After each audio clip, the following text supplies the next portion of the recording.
ถ้าพวกน้องหักมักในการเป็นนักวิชาการหรือนักค้นคว้าวิจัยทางด้านวิทยาศาสตร์ขอแนะนำให้น้องๆมาหูจักกับคณะวิทยาศาสตร์ธรรมศาสตร์ซึ่งเป็นหนึ่งใน6คณะวิชาของมหาวิทยาลัยจำปาสัก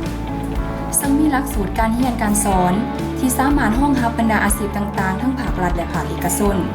ซึ่งประกอบมีทั้งหมดอยู่4ภาควิชา 1. ภาควิชาฟิสิกส์ศาสตร์ 2. ภาควิชาเคมีศาสตร์ 3. ภาควิชาชีวศาสตร์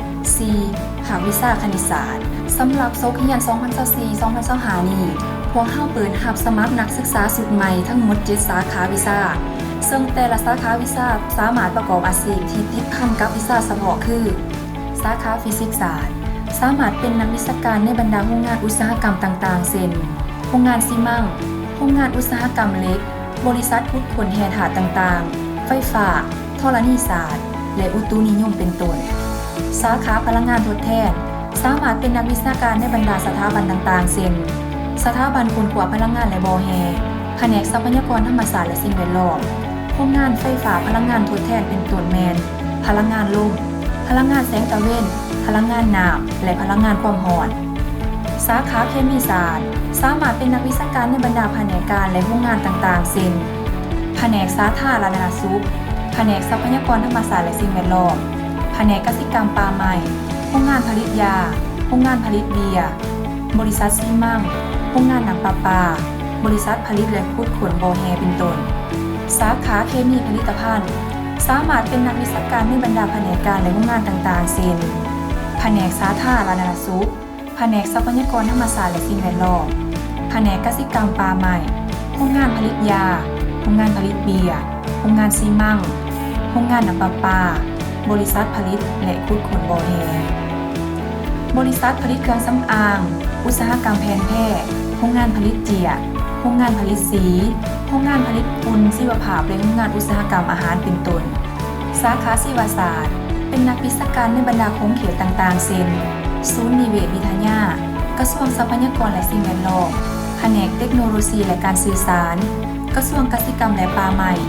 โครงการ WCS WWF เป็นต้นสาขาเทคโนโลยีชีวภาพสามารถประกอบอาชีพเป็นนักวิชาการนักค้นคว้าวิจัยประกอบอาชีพเป็นพนักงานรัฐในสถาบันการศึกษาระดับต่างๆแขนงการพัฒนาชุมชนแขนงการกสิกรรมและโรงงานอุตสาหกรรมอาหารและเครื่องดื่มเป็นต้นสาขาคณิตศาสตร์เป็นนักวิชาการในบรรดาโค้งเขตเวียกงานต่างๆเช่นศูนย์สถิติแห่งศาสตร์นักบัญชีนักบริหารทั่วไปพนักงานในสำนักงานภาครัฐและบริษัทหางหาเอกชนที่เกี่ยวข้อง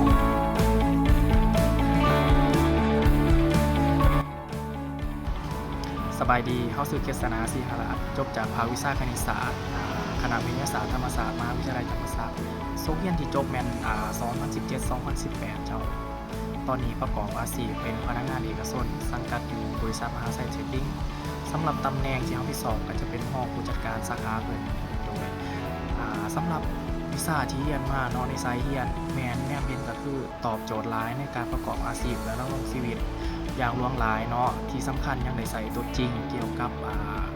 หน้าเวียกที่เขาเฮ็ดบ่ว่าจะเป็นทั้งหน้าเวียกตนเองแดทั้งสามารถศึกษาอบรมให้แก่กับทีมงานได้ในการในรูปแบบการคำนวณเงินต่างๆหรือว่าการคิดไรคือว่ามันตอบโจทย์หลายเกี่ยวกับหน้าเวียกโดยซึ่งมาเฮาเองเห็นว่ามันตอบโจทย์แล้วในรูปแบบการเฮ็ดเวียกต่างๆเนาะก็อยากเชิญชวนไอ้น้องหรือว่าน้องนุ่มที่ยังบ่ทันมีวิชาชีพหรือยังบ่ทันมีวิชาเรียนหรือแม้กระทั่งแต่ว่ายังหาเวียกหรือตัดสินใจทำเรียนบ่ทันได้อยากเชิญชวนเข้ามาศึกษาหรือว่าทำเรียนเกี่ยวกับสายเรียน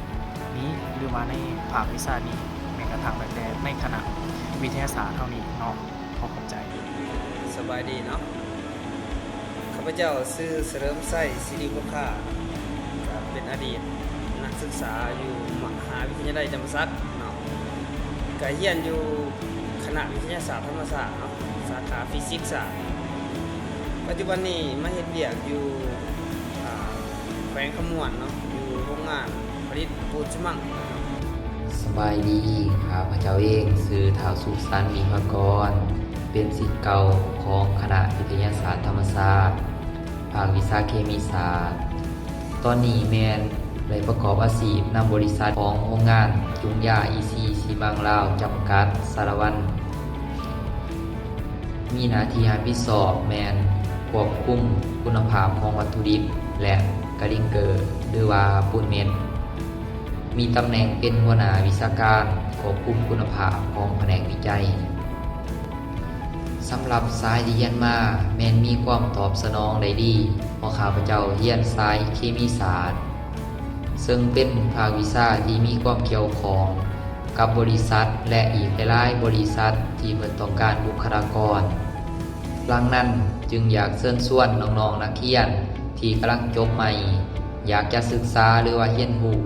แม่นให้มาลองสมัครที่มหาวิทยาลัยจำปาสักคณะวิทยาศาสตร์ธรรมศาสตร์สุดท้ายนี้ขอเชิญชวนน้องๆผู้ที่มีความสนใจมักหักทางด้านวิทยาศาสตร์สามารถเข้ามาศึกษาเรียนต่อได้อยู่ที่คณะวิทยาศาสตร์ธรรมศาสตร์มหาวิทยาลัยจำปาสักได้ขอขอบใจ